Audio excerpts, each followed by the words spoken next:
अल्लाह का एक नाम है या वदूद, मतलब सबसे ज्यादा मोहब्बत करने वाला। कुरान में अल्लाह ने अपने आप को अल वदूद फरमाया, यानी वो जो बंदों से बेपनाह मोहब्बत करता है। हर फर्ज नमाज के बाद 21 मरतबा दिल से पढ़ें, या वदूद, नियत करें, या अल्लाह मेरे घर में मोहब्बत, नरमी और समझ अता फरमा। जब औरत अल्लाह से अपने रिश्तों के लिए दुआ करती है तो जमीन पर रहमत उतारती है। मोहब्बत मांगने में शर्म नहीं, क्योंकि जो अल्लाह से मांगता है वो कभी खाली नहीं रहता। इस अमल को 7 दिन लगातार करें और देखें कैसे लफ्जों में नरमी और रिश्तों में रोशनी आती है।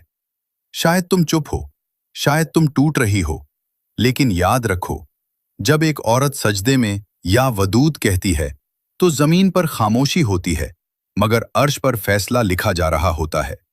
मोहब्बत मांगो, इंसान से नहीं, उस रब से।